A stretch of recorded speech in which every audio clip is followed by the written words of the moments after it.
السلام ناظرین، عوام سے ایوان تک کے ساتھ میں ہوں نجم الحسن سید۔ اس وقت پاکستان کی تمام سیاسی جماعتوں کے جو قائدین ہیں وہ اس وقت گلگت بلتستان میں موجود ہیں۔ پاکستان پیپلز پارٹی کے چیئرمین بلاول بھٹو زرداری، پاکستان مسلم لیگ نون کی رہنما مریم نواز، اور اس کے علاوہ پاکستان تحریک انصاف کے جو وفاقی وزراء ہے وہ اس وقت گلگت بلتستان میں موجود ہیں اور گلگت بلتستان کے عام انتخابات کے کیمپین چلانے میں مصروف ہیں۔ آج ہمارے ساتھ موجود ہے پاکستان پیپلز پارٹی کی سینئر رہنما و سابق ڈپٹی اسپیکر سندھ اسمبلی محترمہ سیدہ شہلا رضا صاحبہ۔ میم، سب سے پہلے ہم آپ کو خوش آمدید کہتے ہیں ہمارے فورم پہ۔ میم، اس وقت جو الیکشن کیمپین ہے اس میں تمام جو جماعتیں ہیں وہ بھرپور انداز میں یہاں پر کیمپین چلانے میں مصروف ہے۔ کیا لگتا ہے کہ اس کیمپین کے نتیجے میں سب سے زیادہ نشستیں کون سی جماعت لینے میں کامیاب ہوں؟ دھاندلی نہیں ہوئی تو پاکستان پیپلز پارٹی گورنمنٹ بنا لے گی۔ اچھا میم، اس وقت پاکستان پیپلز پارٹی کے چیئرمین بلاول بھٹو صاحب گلگت میں تشریف فرما ہے۔ اس سے پہلے سب سے پہلے ان کا جو دورہ تھا وہ بلتستان کا تھا۔ جب وہ بلتستان میں موجود تھے تو بلتستان کا جو سیاسی ماحول ہے وہ مکمل پاکستان پیپلز پارٹی کے فیور میں تھی۔ اب ان کے جانے کے بعد یہاں پر دیگر جماعتوں کے اور خصوصاً پاکستان تحریک انصاف کے جو وزراء ہے وہ یہاں پر گلگت بلتستان میں آئے، جس کی وجہ سے یہاں کا جو سینیریو ہے اس میں ہم تھوڑی سی چینجنگ ہم دیکھ رہے ہیں۔ کیا لگتا ہے کہ اگر بلاول بھٹو صاحب اگر لاسٹ ٹائم اگر بلتستان میں آتے تو یہاں سے زیادہ نشستیں لیتی؟ اب میں یہ سمجھتی ہوں کہ گنڈا پور کی زبان اور زلفی بخاری کی زبان پہ لوگ جائیں گے، یا تحریک انصاف نے 2 سال میں پاکستان کو جہاں پہنچا دیا ہے وہ دیکھیں گے۔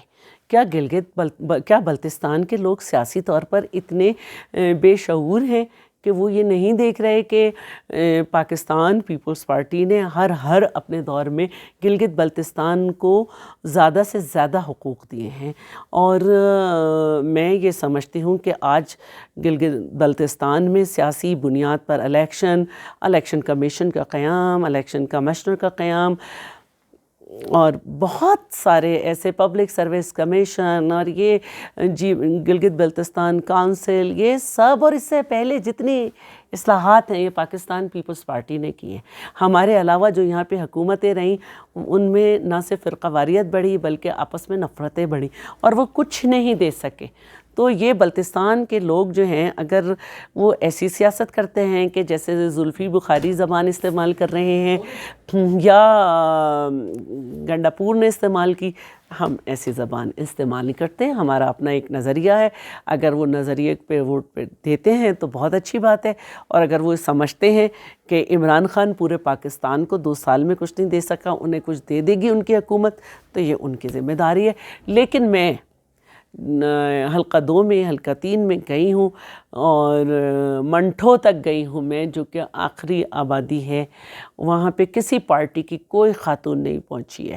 اور جو میں نے پیپلز پارٹی کے لیے دیکھا ہے، رات کھرمنگ میں کا میں نے ٹویٹ لگایا ہے، اتنی رات کو میں نہیں سمجھ سکتی تھی کبھی کہ کھرمنگ کی خواتین سڑک پہ کھڑی ہوں گی اور وہ اس طرح سے اظہار کریں گی۔ تو دیکھتے ہیں کہ کس طرح سے مین ہینڈلنگ ہوتی ہے۔ اچھا میم، جس طرح آپ نے کہا کہ وفاق میں پاکستان تحریک انصاف کی جو حکومت ہے اس نے مہنگائی بہت ہی عروج پر پہنچا دیا، اسی طرح جو وفاقی وزراء ہے وہ پاکستان پیپلز پارٹی پر یہ الزام عائد کرتی ہے، آپ کو تنقید کا نشانہ بناتے ہیں کہ پاکستان پیپلز پارٹی سندھ کے حالات کو بہتر نہیں کر سکے۔ اگر آپ سندھ کی صورتحال دیکھیں تو وہاں پر لائٹ کا بہت زیادہ صورت ہے، اور اس سال جو بارشیں وہاں پر ہوئی اس کے بعد FW ان کو وہاں پر بلانا پڑا، وہاں پر آپ کی حکومت اس قدر کامیاب نہیں ہو سکی کام کرنے میں، ڈلیور کرنے میں کامیاب نہیں ہو سکی، تو یہاں پر گلگت بلتستان کے حالات بھی آپ سندھ کی طرح بنائیں گے؟ میں سمجھتی ہوں کہ زلفی بخاری اور PTI کو ایک سندھ گورنمنٹ ہضم نہیں ہو رہی، کیونکہ سندھ گورنمنٹ ڈلیور کر رہی ہے۔ بجلی کے جو مسائل ہیں، ہم نے تو اپنے اخراجات سے بجلی بنائی ہے اور فیصل آباد کو دے رہے ہیں تھر میں، اور ہم نے جو ہے جو اپنے بارش کی بات کی تو نہیں، یہ تو نیچرل ڈیزاسٹر تھا، 90 سال کا ریکارڈ ٹوٹا، سیلاب آیا۔ جب ہماری وفاق میں حکومت تھی تو جب سیلاب آیا اور سپر فلڈ کے ساتھ ساتھ سپر رین ہوئی تو وفاقی حکومت آگے بڑھ کے آئی، لیکن اس دفعہ وفاقی حکومت کسی صوبے میں نہیں گئی، کسی صوبے کے اس میں، اور یہ FWO اور یہ سب، یہ ان کا کام ہوتا ہے، they are trained for it. حکومت کی کیا میں منسٹر بن کے کشتی چلا کے لوگوں کو نکال لوں گی؟ اگر کراچی میں دیکھیں تو وہاں پر جو کچرے کا جو شور رہتا ہے وہ پورا سال رہتا ہے، ہم تو ہر جگہ کچرا دیکھتے ہیں۔ کچرے کی ذمہ داری پروونشل گورنمنٹ کی نہیں ہوتی، کچرے کے اور دوسرے ایشو جو ہیں یہ لوکل گورنمنٹ کی ذمہ داری ہوتی ہے۔ اب لوکل گورنمنٹ نہیں ہے، کچرا اٹھ رہا ہے، کراچی صاف ہو رہا ہے، وہ بجٹ جو استعمال ان کو دیا انہوں نے پتہ نہیں کہاں خرچ کیا، ہم بچے ہوئے بجٹ سے وہاں کام کرا رہے ہیں۔ اس کے باوجود یہ ڈینائی نہیں کر سکتا کوئی کہ 2016 سے 2020 تک ہم نے 70 بلین روپے دیے جو ہے لوکل گورنمنٹ کو، انہوں نے کچھ ڈیلیور نہیں کیا۔ اور ہم نے اس کے علاوہ وہاں پہ میگا پروجیکٹس لگائے، اور یہی وہ چیلنج کر سکتے ہیں کہ ہم نے نہیں دیے۔ خود ان کے فیصل واڈا نے لاسٹ ایئر کہا کہ 20 مہینے میں 16.5 ارب روپے دیے، ابھی جو ہے وہ مصطفیٰ کمال نے کیا کہ 16.5 ارب روپے دیے۔ تو اگر عوامی نمائندے اپنے آپ کو کہنے والے پیسے کھا جائیں گے تو سندھ کے پاس کوئی قارون کا خزانہ تو ہے نہیں کہ اوپر سے وفاق ان کے 300 بلین کاٹ لے اور نیچے جو وہ لوکل گورنمنٹ کو دیں کراچی کی وہ کھا جائے۔ ایک طرف تو پاکستان پیپلز پارٹی جو مذہبی جماعتیں ہیں ان کو تنقید کا نشانہ بناتی ہے، ایک طرف تو یہ بات ہے، تو دوسری طرف پاکستان پیپلز پارٹی کو بھی ہم نے دیکھا کہ یہاں پر جو یہاں کے جو سیکٹ جو یہاں پر بستے ہیں اسی حساب سے وہاں سے لوگوں کو بھیجا جاتا ہے۔ اچھا، سب سے پہلی بات تو یہ کہ پاکستان پیپلز پارٹی جو ہے وہ جہاں پر بھی الیکشن ہوتا ہے، ہمارا ایک طریقہ کار ہے، وہاں کے لوگوں سے رائے لیتی ہے کہ آپ کو کن کی ضرورت ہے۔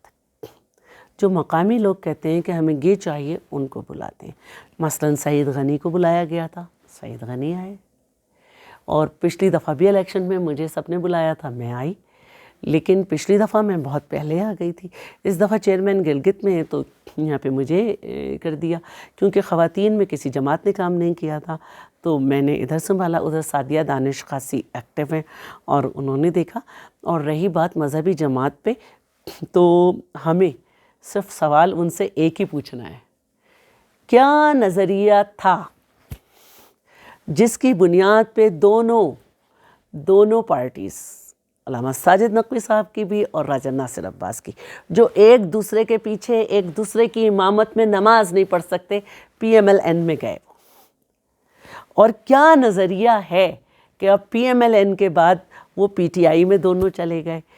PMLN اور PTI میں کون سی مشترک بات ہے جو دونوں نے ان کو فوکس کیا اس دفعہ بھی اور اس دفعہ بھی، اور دونوں نے مل کر PMLN کے ساتھ کیا خدمت کی، اور PMLN اور دونوں یہ بتائیں کہ نیشنل ایکشن پلان پہ کیوں عمل نہیں ہوا۔